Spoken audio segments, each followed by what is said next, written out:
Hola, buenos días. Lo primero, agradeceros a todos vuestra presencia aquí. Soy Daniel Casanova Cañete, secretario del Club de Debate de la Universidad Carlos III de Madrid. Y es para mí un placer presentar este tercer debate interuniversitario entre la Universidad Carlos III y nuestros queridos invitados de la American University, que están aquí haciendo un programa Broad en Madrid. Bien, voy a empezar antes de explicar el formato de debate que vamos a tener. Quiero empezar dando la palabra a las personas que han hecho posible que se realice este evento. A Paco Gómez, en primer lugar, director del programa Broad de la Universidad Carlos III, de la American University, perdón, en Madrid, historiador del arte y gran conocedor de la cultura americana.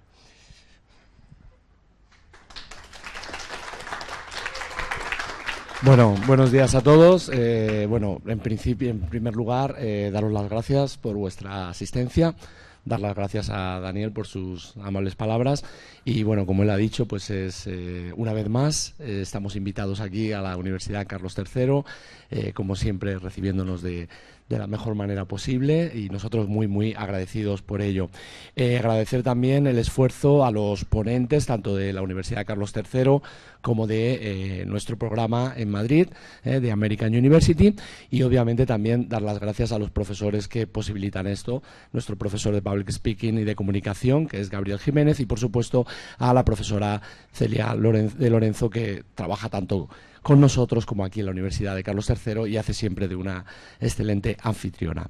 Entonces, bueno, sin más que decir, os agradezco vuestra ayuda, vuestra colaboración y siempre lo bien que nos acogéis. Muchas gracias.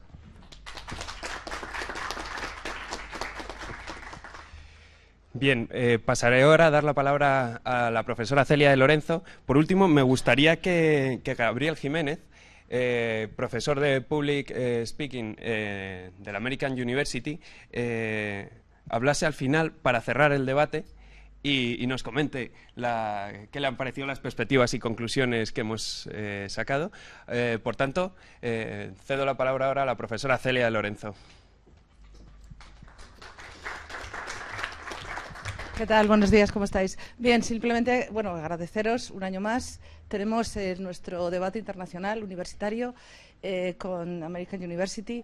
¿Qué puedo decir? Alumnos míos por ambas partes, entonces, bueno, todos extraordinarios, creo que va a estar muy bien. Este año el debate además es muy bonito, ¿no? Porque vamos a ver dos perspectivas, la perspectiva americana del American Way of Life y la perspectiva europea, ¿no? Entonces, bueno, creo que al final sacaremos todos conclusiones, ¿no?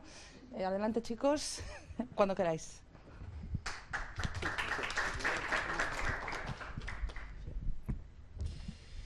Bien, muchas gracias, vamos a apagar esto, lo primero, para que no haya... Sí, todo está encendido. Bien, antes de dar la palabra a los ponentes, me gustaría explicar brevemente cuál va a ser el formato. Como pueden ustedes ver en las pantallas, a este tercer encuentro entre la Universidad Carlos III y la American University le llamamos debate. Si bien formalmente se trata de un diálogo. ¿Por qué? El debate implica que haya una confrontación de posturas, necesariamente, una refutación de ideas. Bien, aquí puede surgir esa refutación, pero no es necesario. Se trataría de un diálogo en que cada ponente va a expresar una opinión y pueden surgir discrepancias, también pueden surgir discrepancias con el público, y de ahí se formará el diálogo. Pero no va a haber de por sí posturas previamente enfrentadas. Bien, en cuanto al tema, vamos a contraponer el sistema de vida americano, el sistema de pensamiento también, con el modelo mediterráneo y concretamente el español. El formato se va a dividir en 3 bloques. Hemos decidido dividir un primer bloque, que van a ser los antecedentes y justificaciones históricas. Después, las ventajas de la actitud vital, del carpe diem, del vivir el momento, disfrutarlo, o las ventajas de vivir con el sueño americano, buscando objetivos a medio o largo plazo. Y por último vamos a ver el papel que las administraciones públicas, el gobierno, el Estado, cumplen a la hora de fomentar esa actitud y ese pensamiento de los ciudadanos. Por tanto, como primer ponente hablará la parte española, debido a que son la universidad acogida. Después daremos la palabra a la parte americana. Muy bien. Doy la palabra, por tanto, a Gabriela, que va a hablar de los antecedentes y justificaciones históricas. Muchas gracias, Gabriela. Muchas gracias, Daniel. Muchas veces, cuando hablo con mis amigos americanos por Skype, me preguntan cosas como ¿por qué no tenemos el aire acondicionado puesto todo el rato y a tanta altura? ¿Por qué no bebemos agua con hielo? ¿O por qué somos vagos, por así decirlo? Tenemos vacaciones pagadas y todas esas cosas, ¿no? Pues en este debate o acercamiento de posturas voy a intentar clarificar algunas cuestiones que tienen que ver con nuestra sociedad y por qué somos de esa manera. Bien, bebemos agua sin hielo porque tenemos, digamos que cuando el cuerpo está caliente después de hacer deporte, sufre lo que se llama un corte de digestión después de el deporte o actividades en las que haces ejercicio, y por lo tanto debido a esto hay una historia que nuestro supuesto difunto Felipe el Hermoso, marido de Juana la Loca, no sé si dais historia en la Universidad de España, pero fue así, murió por un corte de digestión debido a que tomó agua fría al terminar de jugar al fútbol. Tenis, perdón. No tenemos el aire acondicionado a mucha intensidad porque existe cuando pasas de un sitio caluroso como es España, debido a que tenemos un clima bastante cálido, a un lugar dentro donde hace mucho frío, tu cuerpo no se aclimata bien y por lo tanto hay más posibilidades de que termines enfermo. Y esa es una de las razones por las que no tenemos el aire acondicionado a tanta intensidad. Luego, horarios. ¿Por qué comemos tan tarde o por qué nos acostamos tan tarde, verdad? Pues bien, esto viene de que después de la Guerra Civil no había mucho dinero, como pueden bien saber, y la gente tenía que tomar turnos para trabajar 2 trabajos. Por lo tanto, se levantaban a las 7 y trabajaban hasta las 2 de la tarde, por lo tanto comían más o menos a las 3 y luego se preparaban para el trabajo a las más o menos a las 4 hasta las 8 de la tarde. Además de esto, Franco acompasó los horarios que teníamos de España con Alemania para que fuese más fácil digamos, el acercamiento de posturas o el hablar con Hitler. Bueno, aparte de esto, en España hay 2 grandes influencias. Está el clima, como bien he hablado antes, el cual, pues, al tener un clima cálido, nos da por ser más sociales, hablar más con nuestros compañeros, salir a la calle, andar hacia lugares. Eso también es una de las razones por las que nuestras ciudades son más compactas y no necesitamos coger tanto el coche. Y otra de las razones es la comida. En España tenemos una tradición culinaria muy rica y variada. Cada comunidad autónoma tiene su propio plato típico, como a lo mejor habéis probado, la paella, el cocido, etcétera, etcétera. Y gracias a eso, en España nos gusta comer mucho. Pero sin embargo, al ser una dieta que, como la mediterránea, como bien sabéis, es sana, por así decirlo, no hay comida procesada, no nos tomamos nuestro tiempo en crear nuestros platos y en disfrutarlos con nuestros amigos y compañeros, pues no hay esa tradición de sobremesa, de terminar la comida y terminar hablando con nuestros familiares o amigos. Por último, quería hablar de las vacaciones pagadas. ¿Y esto por qué en España tenemos vacaciones pagadas o por qué una mujer cuando da a luz tiene 4 meses de vacaciones y también están pagadas por la empresa? Bien, en Europa, en general, esto se implantó después de que se constituyera la Unión Europea y bueno, se creó un estado de bienestar, el cual defendía al trabajador y los derechos del trabajador como persona, muy ligado a los derechos humanos. ¿Esto qué significa? Que también, un poco viniendo con que España es un país muy social, las personas, digamos que tienen un derecho a poder tener vacaciones y a poder disfrutar de ellas sin estar preocupados de que la empresa les eche o de que sufran un despido. Por lo tanto, en Europa se defendió esta postura y España la implementó en sus leyes. Gracias a eso, pues tenemos vacaciones pagadas. Muchas gracias. Muchas gracias, Gabriela. Bien, estamos, como comprueban, teniendo pequeños problemas con el sonido. A los próximos ponentes les voy a pedir que acerquen el micrófono, porque por lo visto así pueden bajarlo un poco y en la sala se escucha mucho mejor.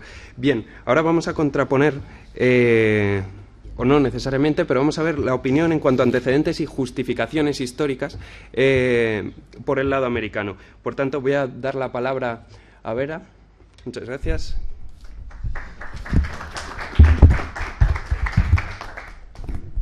Sí, se me escucha. Ok, vale. Buenas tardes, mi nombre es Vera. Realmente, como estamos contraponiendo ya el sueño americano y el lado americano, yo no soy la representación ideal porque soy dominicana, de República Dominicana y no americana, pero como ya somos un mundo tan globalizado como el día de hoy, obviamente ya lo que es mi cultura y como crecí está muy enfocado en lo que es la cultura americana. Entonces creo que obviamente puedo hablar un poco sobre ello. Bueno, hay personas que creen que la vida se debe vivir día a día sin perseguir meta alguna. Mientras que en parte esta creencia es admirable e interesante, no cabe mencionar que es un poco irrealista. Primero que todo, definamos lo que es una meta, porque creo que es un paso bastante importante que debemos hacer para llegar a una conclusión. ¿Qué es una meta? De acuerdo a la Real Academia Española, una meta es un fin a que se dirigen las acciones o deseos de alguien. En este caso, hay que ver la meta en un contexto de vida. Cada persona tiene una o varias metas, objetivos a los que queremos llegar, cosas que queremos lograr o que aspiramos con vivir en un futuro. Claro está, la meta es algo que se propone para llegar a ello mediante acciones de intermedio. Fitzhugh Dodson dijo una vez: sin metas y planes para llegar a ellos, eres como un barco que ha zarpado sin destino. Un barco que zarpa sin destino no tiene dirección y no sabe cuándo llegar a tierra. Claro está, la tripulación del barco no sabe cuándo volverá a comer o pisar tierra. Por ende, eso no es una vida que realmente nadie pudiera vivir tan de acuerdo. Las metas le dan dirección a la vida, nos motivan a mejorar, nos ayudan a ahorrar tiempo y sentirnos realizados. Puede ser divertido vivir sin rumbo por poco tiempo, pero a largo plazo los seres humanos necesitamos un propósito y una dirección. Las metas y objetivos siempre han sido una gran parte de los personajes históricos y los acontecimientos más importantes. En 1492, Cristóbal Colón fue de Portugal a España porque no consiguió que nadie lo respaldara para ayudarlo a conseguir su meta. Si no hubiese sido por la perseverancia de Colón, motivada por su meta de cruzar el Océano Atlántico para llegar a China e India, América hubiese sido descubierta mucho después, o quién sabe, si nunca. Cuando los rechazaron, muchas personas importantes, le presentó su proyecto a la reina Isabel la Católica de España y logró conseguir el respaldo que necesitaba. La meta inicial de Colón lo llevó a resultados y descubrimientos mayores de lo que inicialmente quería. Luego, mucho después, a finales de los 1800, la gente en muchas partes del mundo decidió dejar sus hogares e emigrar a los Estados Unidos. Fuentes de la falta de cosecha, la escasez de tierra y trabajo, el aumento de los impuestos y el hambre, muchos llegaron a Estados Unidos porque se percibió como la tierra de oportunidad económica. Otros vinieron a Estados Unidos buscando la libertad personal o el alivio de la persecución política y religiosa. Con esperanzas de un mejor futuro, en 30 años inmigraron 12 millones de inmigrantes a los Estados Unidos. Los recién llegados ayudaron a transformar la sociedad y la cultura estadounidense, demostrando que la diversidad, así como la unidad, es una fuente de fuerza nacional. Sin metas, estos inmigrantes no hubieran llegado a los Estados Unidos. Tal vez nunca hubiese sido un país tan diverso y tal vez muchas de las razas hoy existentes no hubieran sido creadas.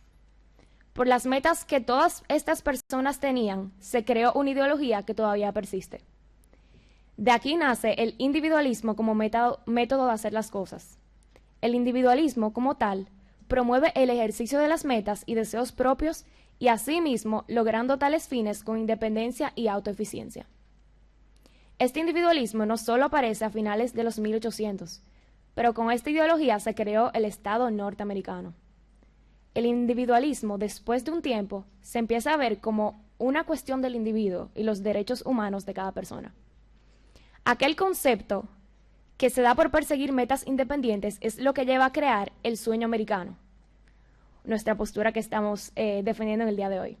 Haciendo esto, la meta común de toda una generación.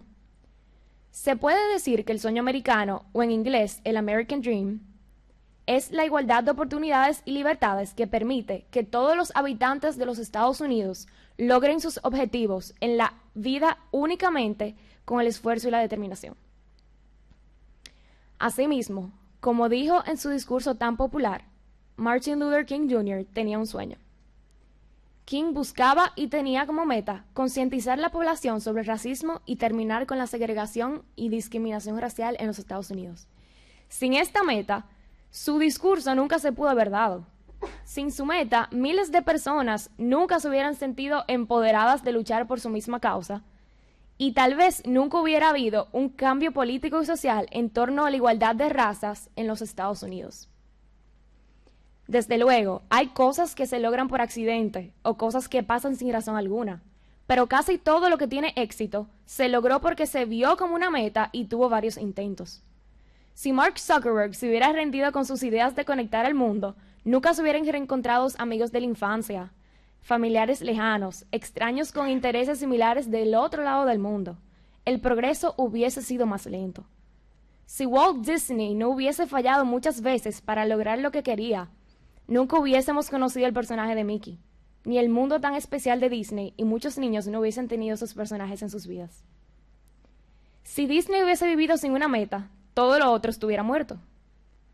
Si Gandhi no estuviese la meta de luchar por la paz de manera pacífica, el mundo no hubiese considerado la posibilidad y eficiencia de sus métodos para conseguir lo deseado. No todas las metas tienen que ser grandes como estas, pero con el simple hecho de vivir con conseguir tal posición en tal compañía, basta. Basta con tener como meta casarse, tener hijos y retirarse a temprana edad. Basta con proponerse metas de corto plazo como graduarse de la universidad con honores. Por esto es un poco irreal que vivimos sin perseguir metas. Cada quien, obviamente, necesita un rumbo, una dirección y una meta para poder dar sentido a la vida. Gracias.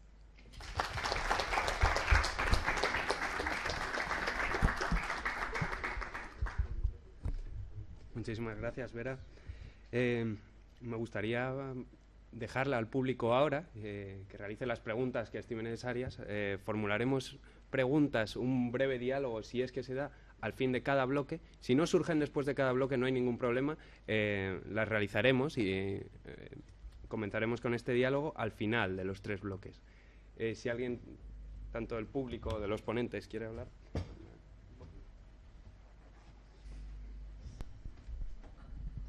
Mi pregunta va hacia Vera, que, o sea, comparto el discurso de que como que el esfuerzo, el sacrificio te hace llegar a una meta, pero, o sea, eso hay que admitirlo con matices, porque aquí importa mucho la igualdad de oportunidades y muchos parten de desigualdades de origen. O sea, quiero decir que sobre todo en Occidente nos han implantado esa idea de la meritocracia, de que si tú estudias apruebas, de que si te esfuerzas todo lo vas a conseguir, y creo que en el ámbito, por ejemplo, de la educación también se debe, bueno, aparte de la educación, o sea, la educación emocional en este ámbito es importante, de que forma parte del éxito también fracasar y que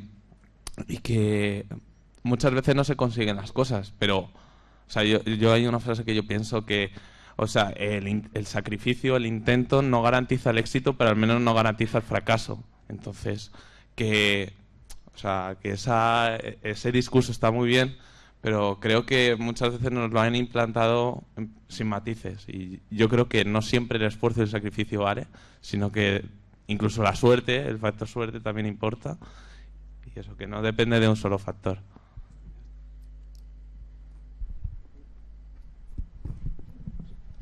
Claro. Perdón si no escuché tu nombre. Pablo. Ah, ok. Bueno, Pablo. Sí, creo que estoy de acuerdo contigo en ese sentido. Obviamente no todas las cosas que se logran por trabajo o lo que sea. Incluso hay personas que nacen en familias de mucho dinero, personas que se hacen grandes porque tienen oportunidades que muchas otras personas no tuviesen. Incluso podemos ver el ejemplo de Donald Trump, como nació en una familia bastante afortunada y llegó a ser el empresario que es hoy en día debido a que le dieron un pequeño préstamo de $1 millón para empezar su negocio. Pero creo que la idea central aquí no es cómo se consiguen las cosas, sino más de, hay que verlo como en un entorno de vida, sino como una meta. La idea general que quiero dar es que en Norteamérica es más, las personas viven sus vidas más con una meta general. O sea, las personas son criadas diciendo, no sé, tal vez quiero estudiar para ganarme una beca para poder ir a estudiar fuera. Mientras que, o sea, básicamente la nación fue creada porque muchas personas querían ese sueño americano, querían ir a perseguir sus metas, tenían una meta en mente. Y como estamos contraponiendo la otra posición del Carpe Diem, que es más como vivir como el día a día, pues creo que esa es la mayor diferencia, simplemente como ver y poner tus metas en perspectiva, y la otra parte, bueno, cómo se logran esas metas, ya estamos creo que de acuerdo, pero creo que la idea general es simplemente como ver una meta y trabajar tu día a día y tu vida para conseguir esa meta, mientras que vivir al día a día como sin una meta en general y ver cómo va tu vida o ver hasta dónde llegas. Creo que esa es la mayor diferencia. Pero creo que sí, que estamos de acuerdo en el sentido de que obviamente hay que poner todo en matices, porque no todo obviamente se logra mediante trabajo y esfuerzo. Pero de eso se trata el sueño americano, como estereotipo, claro, porque no todos los americanos persiguen el tal sueño americano como tal definición. O sea que creo que bien.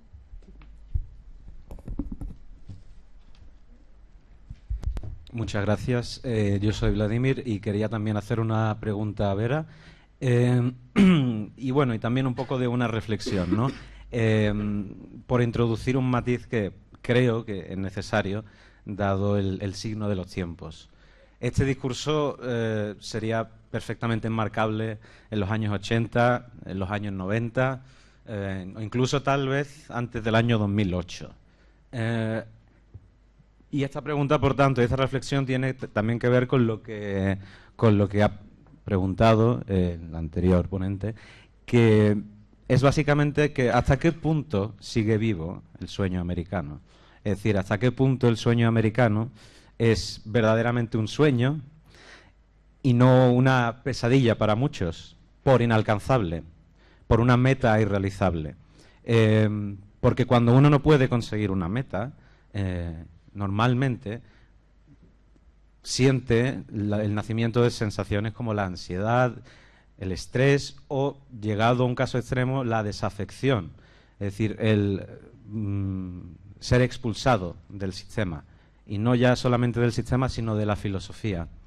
Y esta filosofía que ha vertebrado Estados Unidos y ha vertebrado también gran parte del pensamiento europeo, con las salvedades de política pública, de estado del bienestar, etcétera, etcétera, pues hoy en día parece que, quizás aquí me equivoque, y por eso venía a plantear la pregunta, está en declive. Hay muchas personas que por desigualdad de origen o por desigualdad de resultados se han quedado fuera del sistema, porque un individualismo, como bien has apuntado, no solamente tiene sus ventajas para el individuo, deseos de prosperar y una gran sensación de recompensa cuando se produce el éxito, también tiene esa contraparte de ansiedad y de dificultad a la hora de lograr, pues, alcanzar las metas. El individualismo irrestricto puede acabar llevando al elitismo, a la concentración de poder, a la oligarquía, y eso puede producir efectos distorsionadores de ese ideal social en el que todos pueden alcanzar una meta. ¿Cómo veis, quizás, en Estados Unidos ahora ese sueño? Si hace falta hacerle un, por así llamarlo, reassessment y enmarcarlo quizás bajo el signo de los tiempos de alguna otra manera, o si sigue vivo plenamente y tan solo hace falta, pues, algún leve ajuste. Gracias.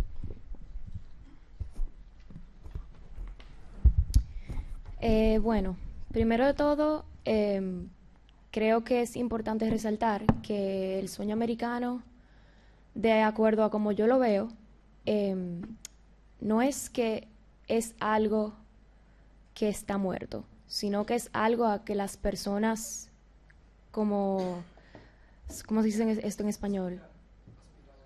Como las personas aspiran al sueño americano. El sueño americano no es conseguir una meta, o sea, no es el final. El sueño americano es por los métodos y lo que uno pasa y los obstáculos que uno conlleva para llegar a esa meta. Sí, es verdad que no todo el mundo logra el sueño americano, no todo el mundo logra su meta, pero creo que lo importante aquí no es si se llega a la meta o no, y obviamente también es importante resaltar que las metas se modifican. O sea, si yo veo que obviamente mi meta final de ser multibillonaria no es posible, pues mi meta se acorta un poco y, bueno, yo ajusto mi meta, depende a lo que yo veo como posible de lograr. O sea, por eso se llama meta. O sea, una meta es algo a lo que queremos llegar. En una carrera de atletismo, por ejemplo, una meta es lo final, o sea, una meta es en el futuro. Por eso, cuando se cumple una meta, se crea otra meta para uno poder llegar a esa meta. Eso es lo que nos mantiene activos. Ahora, obviamente, también o sea, sí, trae ansiedad, trae todo lo otro que mencionaste, el no poder llegar a esa meta, pero incluso esto es lo que nos hace humanos. O sea, esos obstáculos y esa dificultad y esa ansiedad es lo que hace el sueño americano. O sea, toda esa ansiedad y todo ese trabajo que se pasa es lo que hace a la persona individual crecer. O sea, es lo que, o sea, si no llega a su meta final, llega a otra meta que descubrió en el camino como algo que, o sea, otra meta que tal vez no pensó y se topó, pero llegó a algo más, e incluso como Cristóbal Colón. O sea, Cristóbal tenía la meta de llegar a India y a China, pero llegó al otro mundo. Y de nuevo, o sea, una meta lo llevó a otra meta.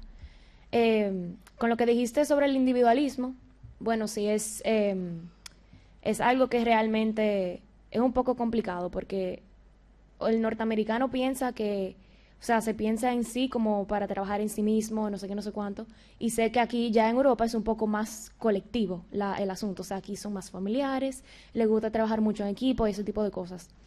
Pero creo que el individualismo como tal es simplemente, la idea que quiero decir es que el individualismo promueve ese perseguimiento de metas, simplemente ese camino tan difícil y lo que sea.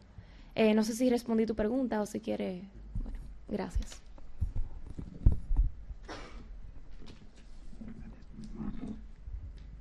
Bien, vamos a pasar al siguiente bloque.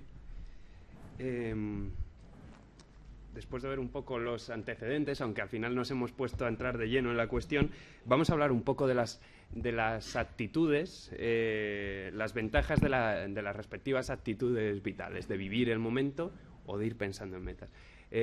Para ello, van a hablar por el lado español Guillermo, por el lado americano Julia, así que, sin más, voy a dar la palabra a Guillermo. Vale. ¿Se escucha esto? A ver, ahora... Este no se escucha, no, con este no. No sé si... A ver, no se escucha, creo. Hola. Vale, ¿ahora sí? Vale, perfecto. Bueno, yo la verdad quería relajar un poquito más esto, porque parece que estamos aquí en batalla. Yo sinceramente lo había tomado como una especie de charla amistosa. Pero bueno, yo partiendo de la... Quería hacer un apunte partiendo de la pequeña visión que han dicho de lo de las metas, que acabas de hablar. Yo el Carpe Diem tampoco lo considero un sinsentido. Yo el Carpe Diem lo considero un camino en el cual hay pequeñas metas. Puede ser una meta que te cueste llevar simplemente 1 hora. El simple hecho de Carpe Diem, trabajar... oye, me han propuesto hacer un trabajo para mañana. Oye, yo me siento súper feliz si consigo llegar a ese trabajo. Lo veo una meta, que no es una meta de vida, por supuesto. Todos tenemos, de pequeño yo quería ser, tengo el sueño de... Por supuesto, eso lo seguimos teniendo en Europa. Yo lo que creo que la diferencia principal es que en España, Europa y especialmente España, nos centramos más en justo la definición, disfrutar del momento y ya se llegará a la meta. No hay prisa, no hay ninguna prisa, disfrutemos mientras tanto. Yo os quería... Bueno, he venido aquí preparado con unas pequeñas fotografías que he tomado este año. Yo este curso me lo he tomado un poquito más de relax, para variar. Y lo que he hecho es, me he dedicado a viajar. Es una cosa que en Europa la verdad es que hacemos bastante. Lo de viajar dentro de los estados europeos. Hay compañías muy baratas como Ryanair o EasyJet que nos lo ponen bastante fácil, el hecho de viajar. Y, por ejemplo, yo he estado en sitios como... Vamos a traído aquí unos pequeños fodillos. Esto es parte de Grecia, esto es en Atenas, ¿vale? Este es el templo de Zeus. Luego aquí tenemos la Ventana Azul de Malta. Y por último estuve hace 2 semanas en Lisboa, aquí una pequeña vista de la ciudad. Y bueno, hace 2 días recibí una noticia bastante triste, que es que la Ventana Azul de Malta, este de aquí, no es un monumento ya que es natural, pero este sitio emblemático ha sido destruido por un temporal. Todo este arco que veis ya ha desaparecido. ¿Cuál es la diferencia? Con el Carpe Diem yo he tenido suerte de poder ir a verlo, y poder verlo cuando estaba en su máxima magnitud. Imaginaos, por ejemplo, algo que os puede chocar un poco más. Este edificio, imaginaos que mañana cae un rayo y lo rompe. ¿Me lo voy a perder por ello? Voy a tener el hecho de, como estaba centrado en mi gran objetivo, no haber podido disfrutar de la oportunidad de ir ahí y perderme. Yo no creo que eso sea necesario. Yo creo que se puede seguir persiguiendo tu gran objetivo teniendo pequeñas metas, viviendo el día a día. Sinceramente, no es muy caro, no te distrae extremadamente de tu objetivo principal y sin embargo te permite disfrutar, no sé, te permite vivir el presente, disfrutar. Y lo que digo, no en ningún momento me estoy refiriendo a olvidarnos del objetivo principal. Por supuesto, yo me quiero sacar la carrera. La diferencia es que no tengo prisa, no tengo ninguna prisa por sacarme la carrera. Creo que esta es la principal diferencia entre estadounidenses y españoles. Muchas gracias.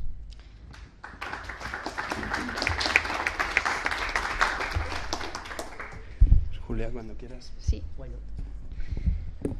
Desde el momento que pude hablar, me preguntaron qué quería ser cuando creciera. De secundaria, que me preguntaron dónde quería ir al colegio y cuáles equipos de deportes me gustaría hacer una prueba. Durante mi primer año de colegio, donde quería ir a la universidad y qué carrera perseguir. Ahora me preguntaron qué quiero hacer después de la universidad, dónde quiero vivir, dónde quiero trabajar, cuánto dinero espero hacer y con qué tipo de hombre espero casarme. Siempre he tenido una respuesta para todas las preguntas. Desde el momento que pude pensar sobre futuros planes, yo pensaba de 5 a 10 años en adelante. Aquellos que dicen que no tienen metas son pocos y son vistos como vagos y solo quieren vivir en el momento. Creo que hay ventajas para ambos lados. Sin embargo, no puedo imaginar una vida sin objetivos y personalmente siento que viviendo con metas es una manera más productiva y satisfactoria de moverse durante la vida. Si no tienes metas, no tienes propósito. Es imposible vivir sin metas. Todos tenemos objetivos en una forma u otra, pero algunas veces no lo ven como una meta. Por ejemplo, cepillarse los dientes todas las mañanas es en cierto modo una meta diaria. Es decir, lo importante es el camino hacia la meta, no la meta en sí. Cuando una meta te puede elevar de malos tiempos. Es como cuando te levantas de esos malos momentos que te definen y ayudan a alcanzar sus metas. En el camino hacia la meta, uno consigue la felicidad y gana más de lo que la meta le pudo haber dado. ¿Será que vivir sin metas no les llena? Nosotros somos responsables de la falta y las metas nos ayudan a evaluarnos a nosotros mismos. Las metas nos ayudan a darnos y cuenta de lo que realmente queremos. Si no tienes metas y puedes terminar haciendo que no le gusta.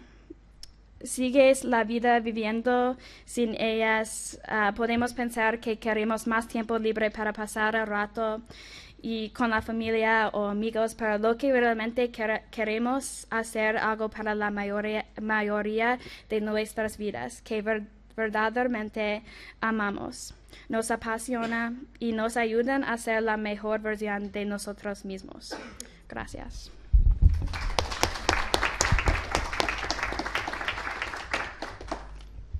Muchas gracias, Julia.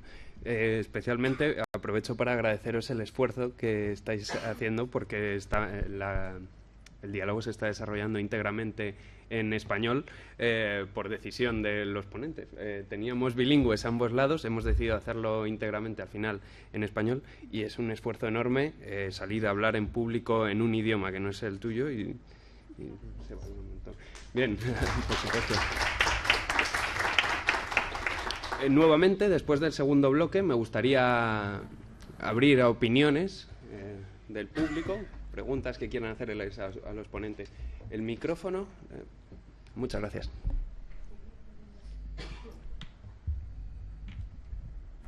Hola, yo soy Giovanna. ¿Cuál es tu nombre otra vez? Guillermo. Quiero hacer una pregunta sobre tu punto de que aquí en España viven más con pequeñas metas. Yo pienso que en un sentido, o sea, sí, es verdad que viven con pequeñas metas, pero al final del día hay una meta más sutil que es más grande. O sea, tú dices que viajas por los pequeños gozos que te dan ver destinos diferentes y lo que sea, pero al final del día realmente viajas tanto porque quieres ser una persona más culta o porque quieres conocer el mundo o quieres lograr una meta que es más grande. ¿Qué piensas tú sobre ese punto? Vale, yo lo que... La pregunta es buena. Yo lo que opino es que, vale, al final del día, por supuesto, lo que quiero es seguir viajando, sinceramente. Pero ya más que por el simple hecho de ser más culto, conocer más países, es por el simple hecho de, en el momento en el que estoy viajando, estoy disfrutando. Yo lo estaba pensando, estaba hace poco en Lisboa, yo estaba pensando, oye, mi mejor amigo ahora mismo está tumbado en su casa en el sofá viendo la tele. Un poco triste, ¿no? Poder tener la oportunidad de hacer, voy a decir grandes cosas, no es una cosa grande, es una cosa que te hace crecer como persona, como bien has dicho. No aprovecharlas, esos pequeños placeres de la vida, me parece al fin y al cabo que te estás limitando mucho como persona. Yo es verdad que aquí en Europa tenemos más facilidad, pero yo he estado en Estados Unidos, yo he estado 2 meses, 2 veranos hace tiempo viviendo ahí, y a mí, sinceramente, me parecía triste, el hecho de que la persona que más había viajado de mi pueblo, quitando militares, que es verdad que sí que viajan bastante, lo máximo que había ido es hasta Florida, desde Filadelfia. Me parece un poco limitarse a sí mismo. Entiendo que Estados Unidos es mucho más amplio, es mucho más diferente, tiene más variedad que, por ejemplo, solo dentro de España, pero así lo veo como mucho limitarse. Entonces, respecto a lo que decías de el gran objetivo, mi gran objetivo no es viajar por todo el mundo, no es conocer todos los países, conocer todas las culturas, es ir disfrutando cada vez que me voy por ahí, ir viviendo el momento. ¿Responde esta tu pregunta o...? Sí. Vale, perfecto. Ok, bueno, lo mío no es una pregunta más que un comentario más o menos. Porque yo creo que la realidad es que el sueño americano nace diferente por nuestro estilo de vida. Por ejemplo, ya que llevo aquí como 1 mes y medio, me doy cuenta que las oportunidades que ustedes tienen, pues vacaciones pagas, el sistema de salud increíble. Como americanos, nosotros tenemos que pensar en una meta más grande. Algunas veces nos juzgan porque es económicamente, pero la verdad es que nosotros queremos trabajar para tener nuestro dinero para también sacar un buen plan de salud, porque en Estados Unidos no es tan fácil como acá. Las vacaciones no son pagas la mayoría de las veces, a menos que tengas un súper buen trabajo, así que no nos podemos dar el lujo de irnos por ahí a viajar sin saber si regresamos a nuestro trabajo. Por ejemplo, como estudiante, tú has dicho de viajar. Como estudiante, nosotros de DC, para viajar tan siquiera a Boston, que es a 45 minutos, tendríamos que pagar un boleto de $2.50 más alto a veces. Y también faltar una clase a la universidad, ser tan cara, nos ponemos a pensar que cada clase que perdemos es $300 de los bolsillos, que algunos hay que pagarlos con préstamos, otros pues tienen la dicha de que la familia lo puede pagar. Pues por eso es nuestra ideología más amplia o más, egocéntrica que los españoles, creo. Entonces, también nacemos de muchas diferencias. Por ejemplo, al principio dijiste que estaba un poco caliente el debate, pero la verdad es que nosotros estamos acostumbrados a todos tener tantos diferentes puntos de vista que se nos hace normal, no nos parece nos parece normal que alguien tenga diferentes opiniones. Así que más o menos eso es una de las razones por las que yo pienso que las ideologías son tan diferentes de Carpe Diem a Sueño Americano. Vale. Sí que me gustaría responder, sé que no ha sido una pregunta, pero sí que me gustaría comentar un poco lo que has dicho, esto de, por ejemplo, lo de que os puede costar un boleto muy caro, el hecho de que os perdáis las clases, esa clase en verdad significa mucho dinero detrás. Yo me pago todos mis viajes, no recibo dinero de ningún lado, trabajo para ello. Y yo creo que parte del vivir el momento consiste en aprovechar oportunidades. Lo de Malta me ha salido ida, estancia y vuelta por menos de 80 euros. O sea, 80 euros, claro, en verdad en cualquier trabajo ganas 80 euros en muy poco tiempo, relativamente. No supone un gran esfuerzo. Es verdad que luego, por ejemplo, en la clase, lo que tú dices, al tener nosotros las universidades mucho más baratas, que también pago yo la universidad este año, no me supone... It's not a big deal perderme una clase. Entonces, es verdad que ahí nosotros tenemos más facilidades, pero el hecho de tener más facilidades no significa que sea imposible. O sea, la única persona americana, hijo de militares, que conocía que viajaba bastante, hacía eso. Estaba en la universidad, estaba haciendo business management y cada mes se iba a un país sudamericano diferente. Ofertas que encontraba ofertas por menos de, no sé si eran menos de $200, 2-3 días. Tampoco necesitas mucho tiempo, pero el simple hecho de, refiriéndome a los viajes, lo mío, el simple hecho de viajar, yo creo que ya te hace disfrutar muchísimo más que el hecho de tener que estar pensando: no puedo disfrutar, no puedo viajar, tengo que hacer esto, tengo que hacer lo otro, porque si no pierdo dinero. ¿Hay otra respuesta? Una pregunta, Guillermo. Dijiste que trabajas tú para ganar tu dinero para poder viajar. ¿En qué trabajas?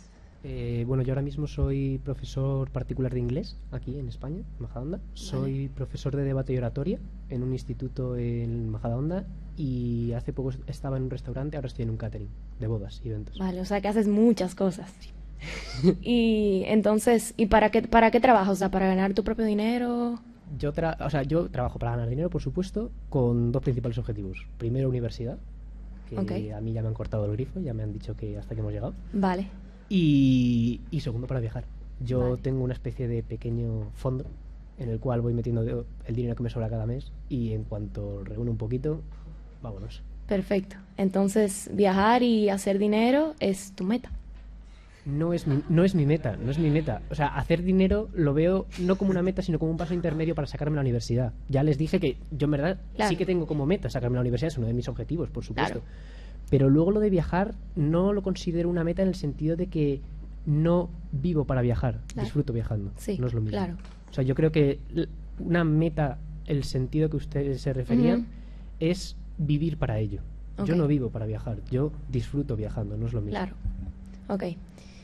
Yo creo que también es importante resaltar que la meta como sí en del sueño americano y del norteamericano, sí es verdad que uno vive para una meta, uno trabaja porque uno quiere lograr ciertas cosas en su vida, pero no es que nosotros, o sea, digo nosotros porque en verdad no disfrutamos el momento, o sea, no es que no vamos a un happy hour un viernes después del trabajo, no viajamos de vez en cuando. Sí, eso ya lo he vivido. Claro, ese tipo de cosas. Pero también es importante mencionar que el americano en sí es verdad que trabaja mucho, es verdad que tiene una meta final y claro, se disfruta, pero el americano disfruta trabajar. O sea, su gozo y su felicidad viene del trabajo. O sea, muchas de las personas, la meta se consigue trabajando y, o sea, la satisfacción que uno gana por hacer un buen trabajo, porque te den una promoción luego de eso llena al norteamericano y lo hace ver más al futuro. Y es como una satisfacción de que estás logrando esa meta o estás llegando a los pasos a esa meta. O sea, no es que no se disfrute el momento, ¿sabes? Obviamente es generalizar, decir que como que, bueno, el americano no disfruta o no viaja o no sé qué, claro. Como también es generalizar decir que ninguno de ustedes tiene una meta, porque obviamente tienen metas. Pero nada, o sea, obviamente estamos en una posición un poco difícil porque obviamente estamos defendiendo dos cosas diferentes, pero bueno, sí, el americano, o sea, disfruta trabajar, el americano para eso es su gozo, o sea, la persona, y nosotros que somos de Washington, D.C., incluso vemos como hay muchas personas jóvenes que van al Capitolio y quieren trabajar en la Casa Blanca y viven para eso y, o sea, uno disfruta poder debatir en una habitación o hablar en público o simplemente, no sé, pasar una ley o luchar por una causa. O sea, aquí muchas de las personas incluso van a marchas en Washington y tienen una causa por qué luchar o simplemente trabajan porque quieren ganar esa experiencia, porque quieren lograr esa meta final. No sé qué piensas. Sí, bueno, yo lo único puntualizar, sé que hay más preguntas ahora mismo, a ver si se pueden dar. Por supuesto que se puede disfrutar trabajando. Yo soy el primero que o sea, no es que me lo pase igual de bien que viajando, porque no, pero no lo paso mal trabajando, por decirlo de alguna manera. Pero sin embargo yo creo que, perfecto, puedes disfrutar con tu trabajo, ojalá llegues a algo en lo que querías estar, ojalá hagas algo que en verdad goces con ello.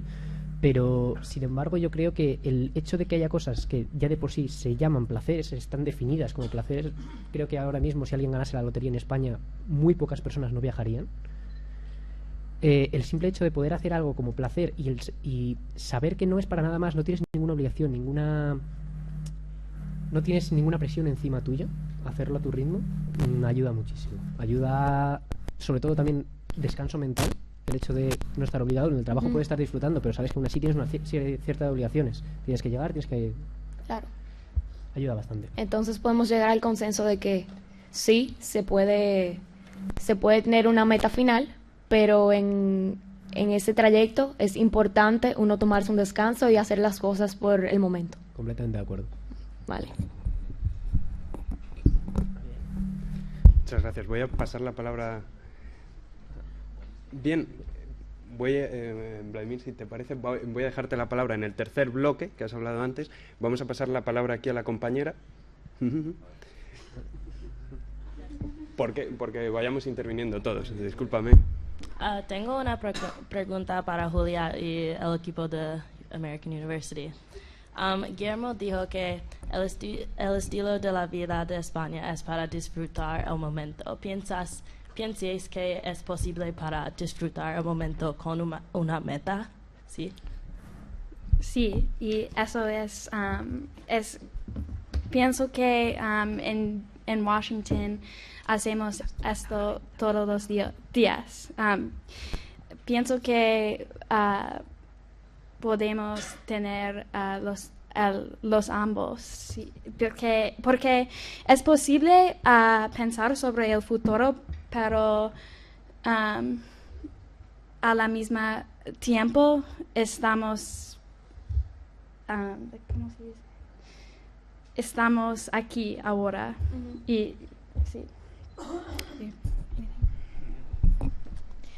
Creo que el concepto meta es algo que simplemente utilizamos como para ponerle un nombre, porque una meta puede ser la meta por la que vivimos, nuestra meta final, pero también puede ser una meta de aquí a una semana. O sea, puede ser una meta, me propongo perder 2 libras de aquí al viernes. O sea, eso es una meta que uno puede lograr.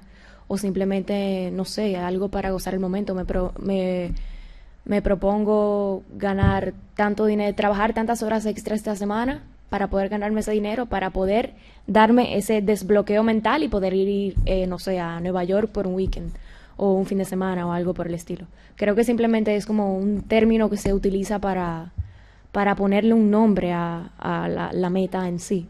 O sea, que creo que sí, que se puede obviamente disfrutar teniendo una meta, porque una meta no necesariamente es una meta a largo plazo, pero puede ser una meta a corto plazo por igual. Quiero decir que cuando yo hablo con mi papá española aquí, okay. Él dice que los americanos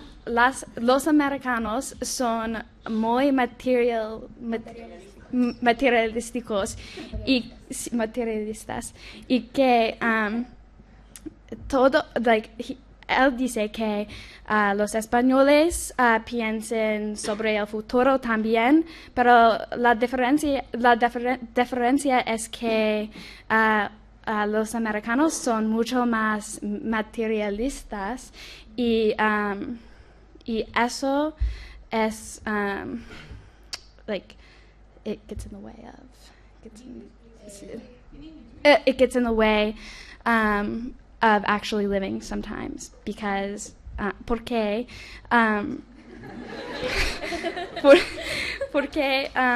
algunos tiempos los americanos piensan sobre el futuro, pero ahora pero el futuro es solamente para qué cosas we can have en el futuro, y los españoles disfrutan el tiempo ahora más y vivir, y trabajar, los españoles trabajan para vivir y los americanos trabajan para ganar más dinero. Sí. Una última cosita. Sí. Algo que pienso es que el americano, o sea, la vida del americano es trabajar, pero el americano trabaja para llegar a su meta, y cuando llegue esa meta, su meta final es no tener meta. O sea, su meta final es no preocuparse por no tener suficiente dinero, o por no poder viajar, o por no preocuparse por las cosas que los estresan. Pienso que obviamente el americano al final y al cabo lo que quiere es no tener meta, pero sí la tiene porque necesita tener esa meta para poder dejar todo lo otro atrás y poder vivir la vida y vivir el momento como obviamente el Carpe Diem plantea. O sea que... Muchas gracias, Vera, muchas gracias, Julia. Bien, vamos a pasar al tercer bloque. Se ha comentado en el público el papel que juega también en el modelo de vida español el hecho de que haya unas vacaciones pagadas, una ayuda a la hora de poder estudiar en la universidad o la sanidad pública. Por tanto, el tercer papel, el tercer bloque, el que van a hablar Ignacio por la parte española y Cameron por la parte americana, es el papel que juegan las administraciones públicas, como comentaba al inicio, para fomentar estas actitudes o estos distintos estilos de vida. Bien, pues sin más, paso la palabra a Ignacio. Vale. Carpe diem quam minimum credula postereo. Con estas palabras, Horacio, hace miles de años, explicaba lo que el concepto del carpe diem. Era la primera vez que se acuñaba dicho concepto. Este concepto lo que significaba literalmente es vive el día, no confíes en el mañana. La explicación que tenemos del carpe diem, por tanto, es no sabemos qué ocurrirá mañana, por lo tanto debemos vivir cada día como si fuese el último. Dentro de este contexto voy a intentar explicar por qué las administraciones o instituciones españolas fomentan esta actitud dentro de España. Para hacerlo hablaré de 3 administraciones o instituciones distintas que creo que son las que más lo fomentan. Estas instituciones serían, en primer lugar, la Iglesia, una institución con gran importancia dentro de España, tanto a nivel actual como a nivel de connotaciones históricas. En segundo lugar, la educación, como institución que realmente es la educación el gran impulsor de búsquedas de objetivos futuros y de la actitud que tendremos en el futuro. Y en último lugar, el Estado en su conjunto a nivel legislativo. Bien, en primer lugar, en España tenemos una religión que es la religión cristiana católica. Y aunque parezca que la religión que existe en Estados Unidos, siendo también cristiana, pero protestante, si no me equivoco, gran parte, pero no casi nunca católica, es una gran diferencia. Esto ocurre también dentro de Europa, la gran diferencia entre los países del norte y los países del sur, que somos países católicos. ¿A qué se debe esto? El catolicismo aboga más por valores clásicos y tradicionales, mientras que las nuevas ramas del cristianismo lo que han hecho ha sido impulsar valores posmodernos, como pueden ser el individualismo y, por tanto, la búsqueda de metas en un futuro y todo esto. Entonces, en España, en un marco de catolicismo, se centra en las necesidades básicas y, muy importante, la religión católica es una religión muy social, es una religión que cree en el individuo, no cree en el individuo como un ser único, sino dentro de la sociedad. Por lo tanto, todo esto aboga a que no es tan necesario tener un plan en futuro, porque sabemos que vamos a estar soportados por nuestros compañeros, nuestros amigos, y que no estamos solos, no necesitamos tanto un plan de futuro. Por lo tanto, la religión católica aboga al carpe diem. De hecho, me gustaría repetir unas palabras de Benedicto XVI en 2012, que son las siguientes: cada momento puede ser un hoy propicio para nuestra conversión, cada día puede ser el hoy salvífico, porque la salvación es historia que continúa para la Iglesia y para cada discípulo de Cristo. Este es el sentido del carpe diem. Aprovecha el hoy en que Dios te puede llamar para darle la salvación. Hasta en el modo de vivir la religión, aunque en España sea de mayoría religiosa, no toda la sociedad es religiosa, ha afectado a la cultura en el sentido de que realmente el catolicismo aboga al carpe diem. En segundo lugar, tenemos la educación. En cuanto a la educación, voy a explicaros un poco cómo es el sistema educativo español. Empezamos en el colegio, desde muy pequeños, con 3 años, nos introducimos ya en el sistema educativo, va por distintas fases. Primero está parvulitos, luego la primaria, luego la ESO, que es el último escalón del sistema educativo, y después de la ESO o bien se puede hacer bachillerato y ya enfocarse a la universidad, o enfocarse a hacer FPs u otras ramas, o incluso no trabajar. Bien, ¿cuál es el problema? Desde que somos muy pequeños se nos acostumbra a vivir el momento, a vivir cada día. Tienes este examen mañana, tienes que aprobar este examen.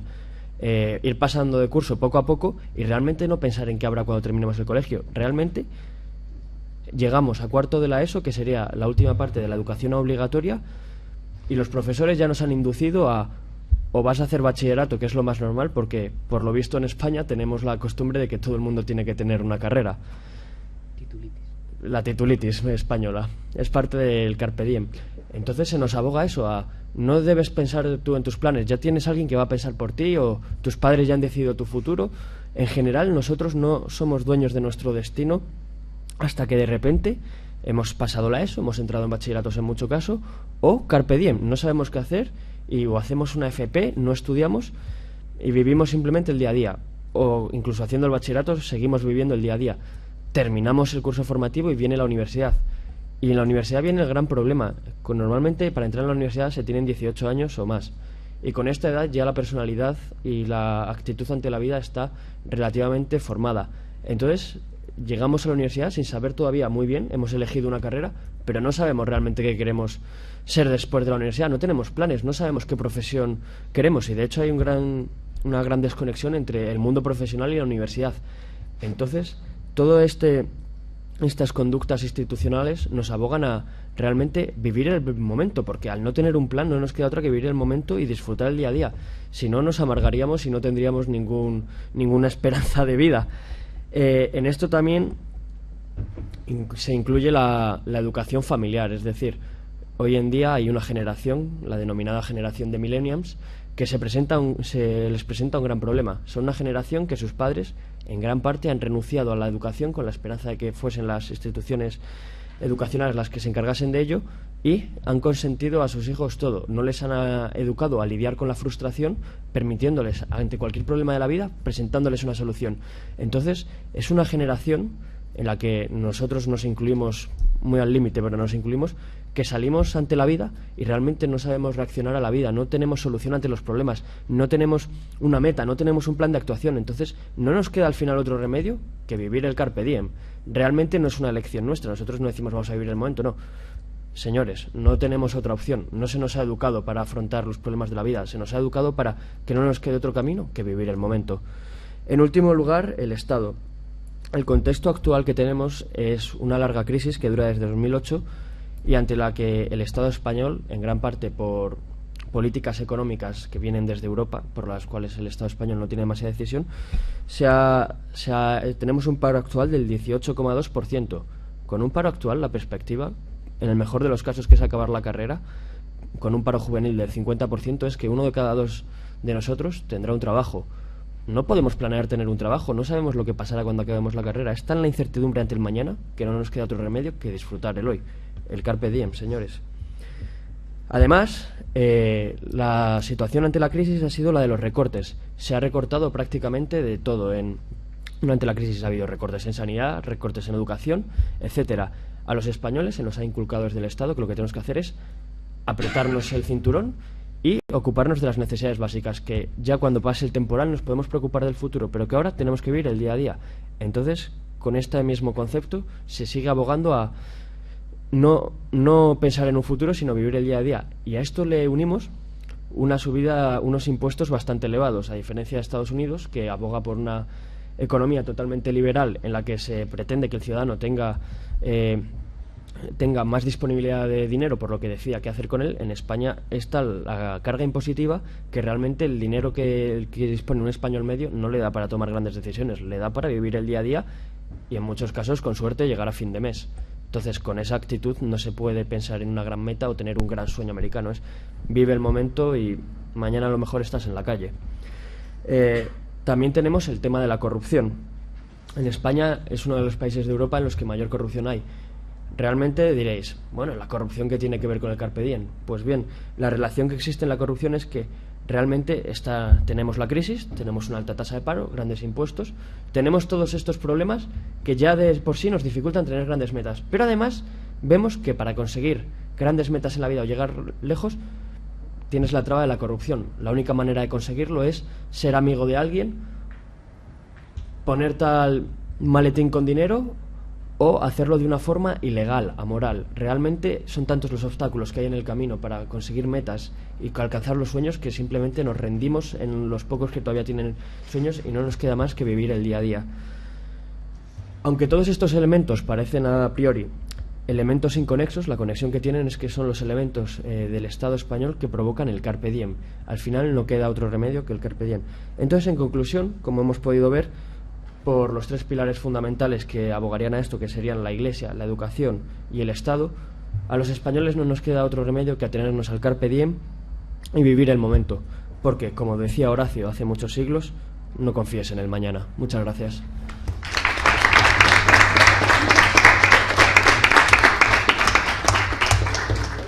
Muchas gracias, Ignacio. Paso la palabra a Cameron, creo. Vamos a ver. Creo que Cameron se va a centrar, además de en el papel del Estado, también en la globalización y la expansión de la americanización del mundo, ¿no es cierto? Muy bien, estupendo, pues paso la palabra.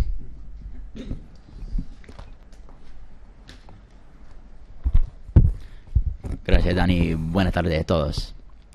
Por una década, yo he asistido y trabajado en un campamento de verano en la zona costal de Carolina del Norte.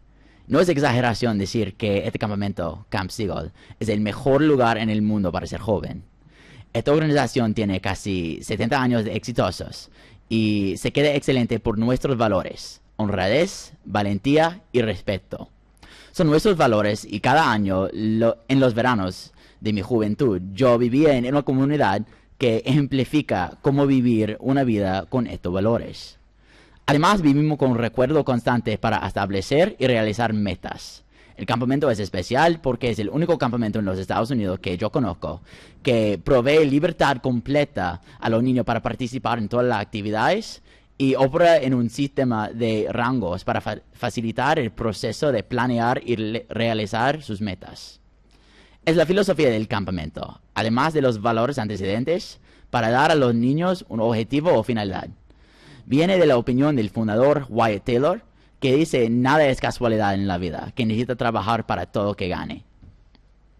Para tener éxito en la vida es realizar metas y objetivos que crean un sentimiento de una vida bien hecha y buena autoestima. Este campamento es un ejemplo de instituciones en mi país que promueven la ética laboral protestante o puritana, como decimos, y que sirve como una base cultural en los Estados Unidos. También tenemos las escuelas y, como Julia ha mencionado, que todo el mundo siempre está preguntándonos qué vamos a hacer, qué vamos a hacer, qué vamos a hacer. Es muy fastidioso, es que siempre los niños en los Estados Unidos están pensando en las cosas que van a hacer próximo, que no pueden vivir en el momento de celebrar su éxito, de celebrar la realización de su meta. Y es una pena, es como algunos de nosotros hemos visto en la película documental de Michael Moore, A quién vamos a envidiar o algo así, no me acuerdo el título en español, pero es que hay muchos países por todo el mundo que se enfocan más en aprender, no en aprender cómo tomar un examen en la escuela. Pero en la escuela, que el mundo está transformándose un poco más al estilo europeo, más al estilo mediterráneo, en que van a enfocar en la felicidad de los niños, es una historia diferente cuando viene de los negocios. Según un informe de la bolsa en Nueva York, 7 de las 10 compañías más exitosas en el mundo son estadounidenses. Además de ser exitosas, las compañías son las más influyentes también. Imaginen por un minuto en su viaje esta mañana a Carlos III. Es que piensa en su camino para la universidad. Estoy seguro que todos de ustedes en este salón han visto un Starbucks, un McDonald's o un comercial adverticio de Coca-Cola. Hemos oído un poco de esta manera sobre los orígenes de esta manera de vida, de la ética laboral puritana y de los magnates de la era industrial. En mi opinión, Enrique Ford y su centro de producción es el mejor ejemplo. Él realizó su éxito por realizar metas y planear los pasos y etapas por realizar sus metas. También su industria fue literalmente trabajar en etapas. Su éxito en negocios y en el mundo inspiró emulación por todas partes. Y por eso la idea de americanización se desprendió por todo el mundo. Por eso adoptaron las ideas, por lo menos en el mundo de negocios. Fuera de negocios, la cultura estadounidense ha trasladado por todas partes también. Todo el mundo sabe de Elvis o de Michael Jackson, o también como conocí a vuestra madre, el programa de televisión. Sí, no me gusta, pero es popular, no sé por qué. Un problema más o menos grave para mí en los Estados Unidos es que es casi imposible encontrar buena música latina. Cuando estoy de marcha, puede ser que yo fallé en elegir amigos buenos, no sé. Pero cuando llegué a España, yo esperé encontrar y oír más música latina o española, por lo menos. Pero no. Es verdad que tocan más música latina aquí, pero todavía hay bastante música pop que me pone loco. Hay niños aquí que están aprendiendo inglés por la música estadounidense y la película también. Y qué locura que hay. Yo hablé con, no un niño, pero un chofer de taxi hace 2 semanas que aprendió todo su inglés por la película de John Wayne. Siempre me llamo Pilgrim y no sé por qué. Es muy interesante. Entonces me parece que crea un poco de una jerarquía. Que parece que gente en los Estados Unidos ve al resto del mundo como gente que quiere cumplirse más estadounidense. No tan arrogante como los franceses, pero creo un sentido de ignorancia en los Estados Unidos, en mi opinión. Además hay un poco de paradoja en globalización de nuestra parte, que nos gusta mucho involucrarnos en los asuntos de otros países, en la cosa de gobierno y gobierno global. Pero en general no somos buenos fanáticos de gobierno global en el sentido de justicia. Es decir, como somos grande parte de la ONU y OTAN, pero no participamos tanto en las instituciones de justicia como la Corte de Derechos Humanos Interamericano. La mayoría de estadounidenses, no quiere dejar ninguna soberanía a fuerzas mundiales por parte de falta de confianza y parte de excepcionalismo que existe todavía en los Estados Unidos. Estas ideas de globalización tienen sus pros y sus contras y no es la misma por todo el mundo. Muchas culturas diferentes han adoptado este modelo de trabajar como un americano con metas y las ideas globalistas o estadounidenses que lo han hecho adaptaciones para que funcione más mejor en su lugar.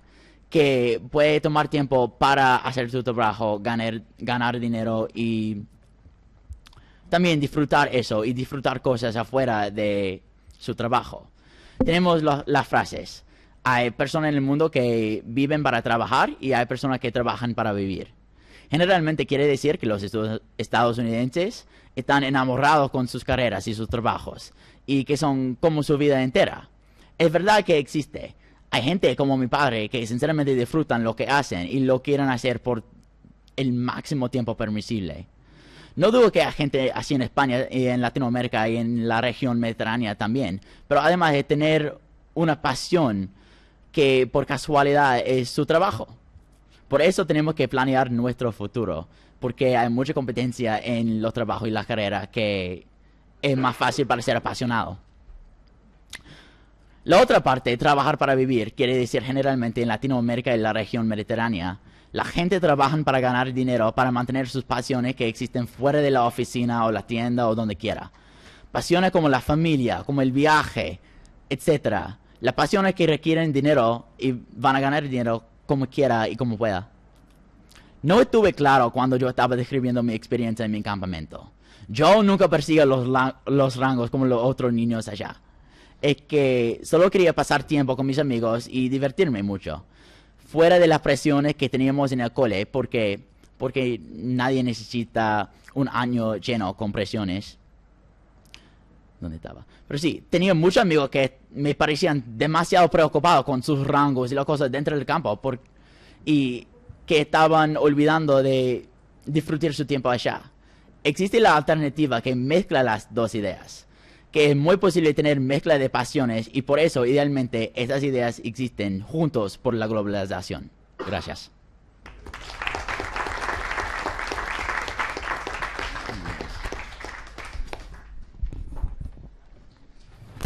Muy bien, muchas gracias, Cameron. Me gustaría que abriese, no sé yo si se me está escuchando, me gustaría que abriésemos la última ronda de preguntas. Primero a los dos ponentes que han hablado actualmente y después que dialogásemos, si quieren, también entre ponentes. Y por último cerraremos el diálogo dando la palabra a Javier Jiménez. Por tanto, la primera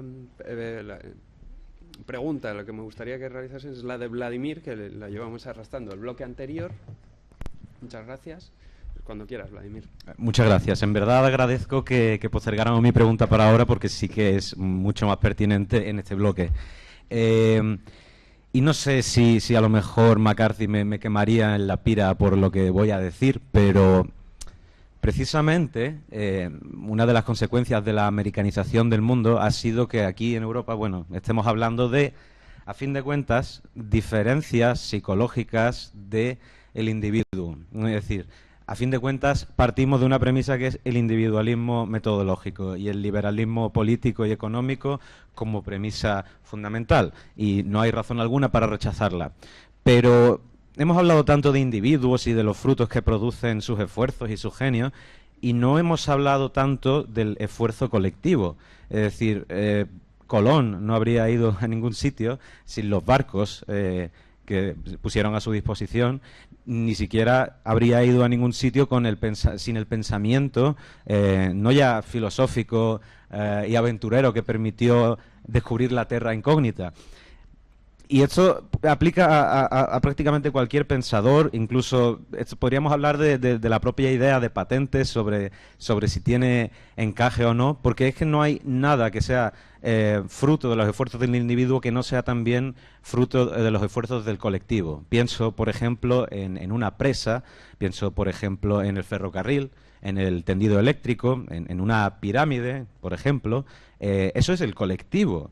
Y la nación americana igual no se fundó solamente a base de un agregado de individuos, sino que se fundó también por un colectivo. Y la noción de colectivo, bueno, pues se ha denostado mucho, ¿no? En filosofía política durante una serie de décadas, posiblemente por fundadas razones y por miedo también al enemigo, o mejor dicho, al adversario político, que, bueno, ya sabemos era la Unión Soviética. Pero nos damos ahora cuenta, tal vez, de que aparte del individualismo metodológico hace falta volver a entender y volver a aplicar de alguna forma la noción colectivista de sociedad. Aquí hemos estado hablando de psicología individual, a fin de cuentas, de cómo del individualismo americano frente al individualismo europeo. Pero no hemos estado hablando realmente, con perdón, de lo que creo que sería importante en el fondo, y es el individuo frente al colectivo. Porque sí, un colectivo es un conjunto de individuos y un individuo es parte del colectivo, pero el colectivo es algo más que simplemente la suma de los individuos, es decir, el valor ese gestalt que tienen.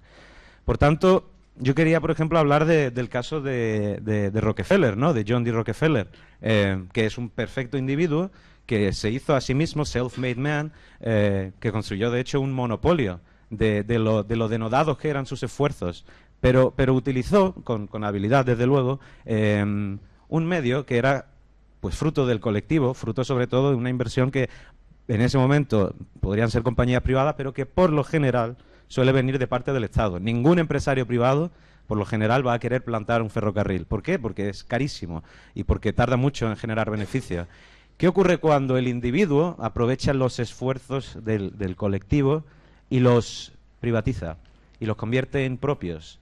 Se los atribuye a sí mismos y sí, él lo vale, pero el colectivo queda relegado y solamente lo que acaba brillando es por encima de todo, en la cúspide acaba siendo el individuo. Yo simplemente quería eso, hacer un alegato y tal vez, pues no sé, generar en ese sentido, si pudiera ser un breve debate a este respecto, de si realmente hay una diferencia fundamental, ¿no?, a nivel filosófico, epistemológico, entre Europa y Estados Unidos, y esto tiene que ver con la americanización y la globalización del mundo. Somos cada vez más individuos y menos sociedades y menos colectivos, y no hay nada de malo en ello. No hace falta ni el individualismo radical anarcocapitalista de Milton Friedman, ni tampoco hace falta la Unión Soviética de Marx y de Lenin. Precisamente aquí teníamos un término medio, ¿no?, es decir, en Europa, pero ese término medio pues se fue al traste.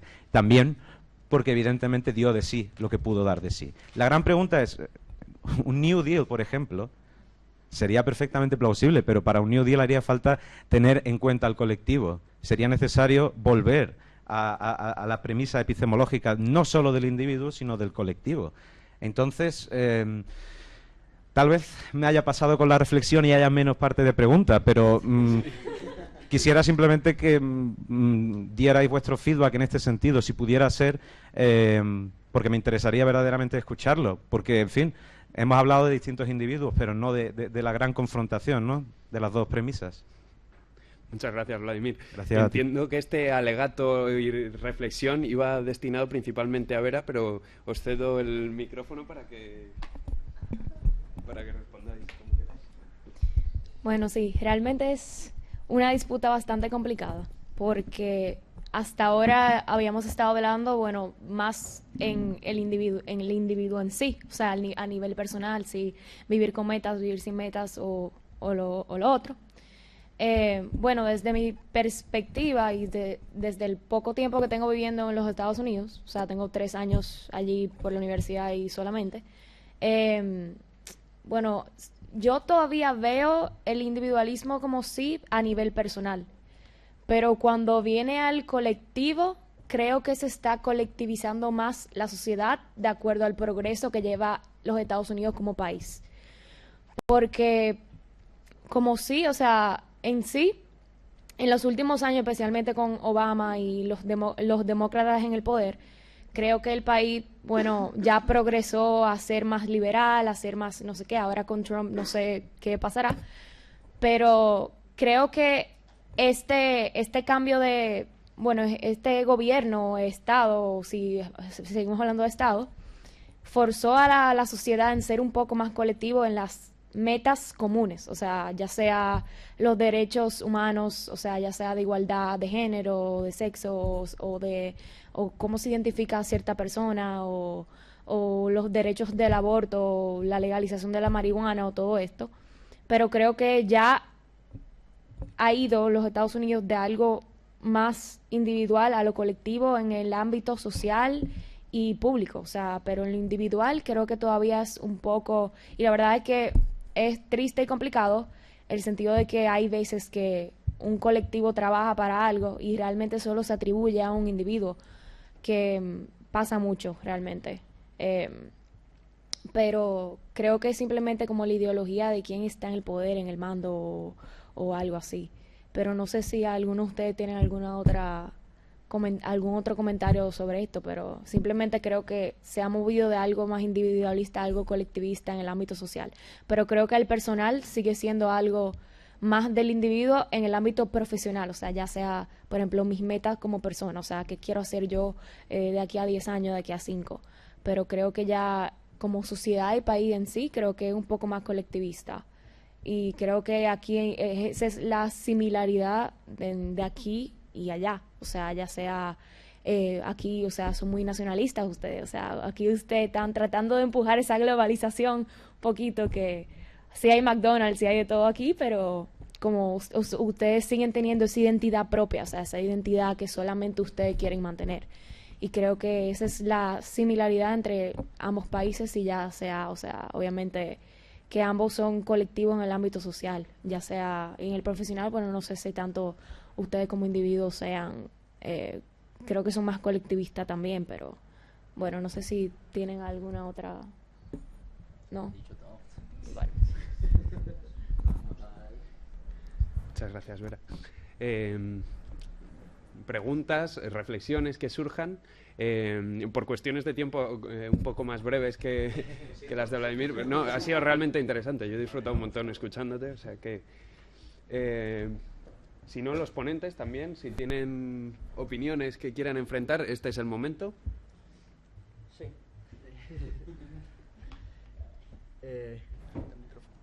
Cameron, tú hablabas de Henry Ford. ¿Se escucha? Sí, vale. De Henry Ford, de los negocios en general en Estados Unidos y cómo la planificación había conseguido todo ese éxito. Yo lo que quería preguntarte es si con toda esa planificación, todo éxito, ese éxito individual al final solo se le atribuye a un empresario, pero todos los trabajadores que hay detrás, todas las personas que trabajan en la cadena de montaje de Henry Ford y todas las personas que trabajan en negocios, en muchos casos cobrando un salario muy bajo, esas personas al final, cuando están trabajando ahí, no han acabado con sus planes, no se les está inculcando el carpe diem precisamente porque no les queda otro remedio al trabajar en en una cadena de montaje. Realmente, ¿qué planes son los que puede tener un trabajador? O todas las personas que hay detrás de los grandes negocios y realmente no tienen la oportunidad de seguir sus sueños ni de vivirlos y solo les queda el carpe diem. Y al final sería mejor el carpe diem que nada. ¿Qué opinas de todo esto? Bueno, en primer lugar, insisto en la diferencia de idiomas que hace que sea mucho más complicado para Cameron responder a las preguntas. Lo digo para comenzar. Y me gustaría hacer una breve reflexión sobre la ponencia de Ignacio, porque es bastante crítica con la posición que iba a defender, que era el carpe diem. Sí, te cedo la palabra, Cameron. Defendiéndola. Es que yo elegí a Henry Ford como mi ejemplo porque literalmente trabajó por etapa y seguir etapa, que es la definición de la cosa que estamos hablando sobre metas y conseguir todos. Es que yo opino que las personas que estaban trabajando, los trabajadores, que en esta época en los Estados Unidos no estaba posible carpe diem como lo hacemos hoy en día, que nadie en los Estados Unidos estuviesen soñando en viajar por el mundo si estaban trabajando en una fábrica así, que su meta en vida en esta época era proveer por su familia, para, especialmente en el caso de los migrantes, para establecerse más americano, para que sus descendientes puedan soñar en cosas más grandes. Y no tengo más, por eso es algo histórico. Gracias.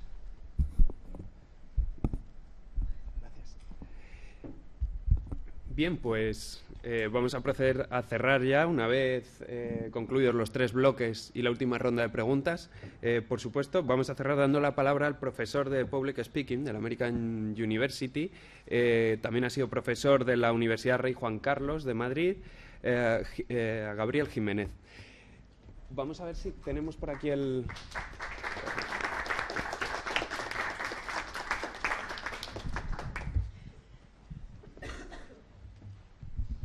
Thank you. I like to speak in English because I really refuse this to be a monolingual debate. I think the good thing about meeting in international atmospheres is that we can both share languages that are not our own, right? So even though I'm not a native English speaker, I'm going to make the effort to speak English. And I think this becomes a tradition. Since last year we started doing bilingual debates, I hope we can keep up with that. So having said that, instead of just piling up the ideas that were thrown here, I think I would like to give my own impression of this debate, since I'm not your age and I'm a teacher too, so I'm a little different from what has been, I mean, my ideas are a little different from the ones that have been expressed here. So I'd like to point at some things that maybe challenge your point of view. I'd like to challenge the American point of view and probably the European one too. So to the Spanish people, I like to say that probably having goals makes you take life more seriously and challenge yourself, because here the Americans have shown today that they are ready to take risks. They're ready to speak in a foreign language in front of other people, making a personal effort. And that's something that we didn't respond to as Spaniards, right? So one thing is that, I mean, again, this idea, having goals, having challenges makes you much more ready to take risks. And I think that's something important if you really want to do something with your life, right? So that's a part to, this part to challenge the Spanish audience. I like to play the devil's advocate here, as you can see. Another thing that impressed me is really that you were very critical to the lack of goals that seems to be in the air of your generation, because I fully agree that you probably don't agree with the goals that our generations or former generation had. But really, seeing the carpe diem as the only alternative, just because you don't have better goals, than the former generation is not inspiring for anybody. So I would really rethink the idea of not having goals just because you don't agree with the goals of the current status or the former generations. I would love to hear new goals, and I would love to see people follow them, right? Trying to make them real. So this is the devil's advocate for the Spanish part. Now I go to play the devil's advocates for the American part. So, okay, in my perspective, the American dream is also closer to a nightmare, as some people pointed out before, because 99% don't make it. Let's be realistic. And even the 1% that makes it, very often they're not happy.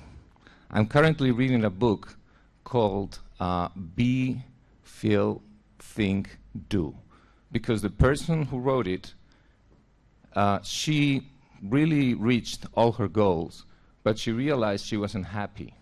And then she realized she needed to turn around the terms of her thinking and start caring about being, start caring about feeling, and care less about thinking and about doing. So there's some reflection to be made here about whether trying to reach future goals makes actual happiness impossible, because we're always postponing it in time, right? The other thing is, what happens to the people who are very old or very ill? Do they have goals? Do they have the possibility to pursue goals? And if they don't, what do they do with their lives? Because it seems like having no goals leaves you no chance to be happy in an American dream-oriented society, right? I'd like to take a story. There's an author I love. His name is Anthony de Mello. And he's actually an Indian, but a Jesuit, so he knows Eastern and Western cultures very well. And he explains the story of a man who got AIDS. And he was given just, I think, 2 months life, right? He just had 2 more months to live. And he said those were the 2 best months of his life, because he dropped all pressure to obtain any goals. And he started realizing the good things that he had around him. So maybe less pressure and less goals is something that can actually make us realize the happiness that is already there and what we already have, right? So I hope all these things I have said have created some rage in you, and maybe we can keep on with the debate, if that's all right with you.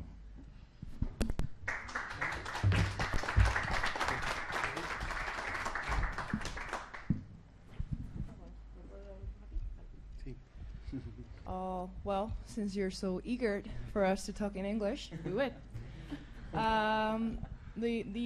We're sorry that we didn't talk in English. It's not a problem, as you see, about we not knowing English. It's just we had a misunderstanding on how the debate was going to go on, and we actually prepared our debates on Spanish.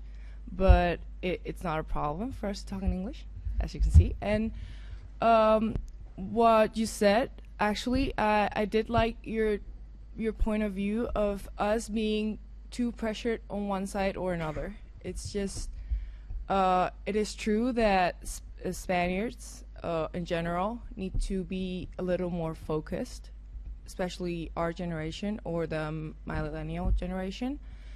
And from the other part, for I know, as I was born and raised in the U.S. and then came here, it is also true that in the U.S. we need from that part to be more, a little more willing to try and be more joyful with our lives as the way they are, and try to look for the goal, as you said, without keeping outside of it the rest of our lives, like enjoying our lives. So thank you.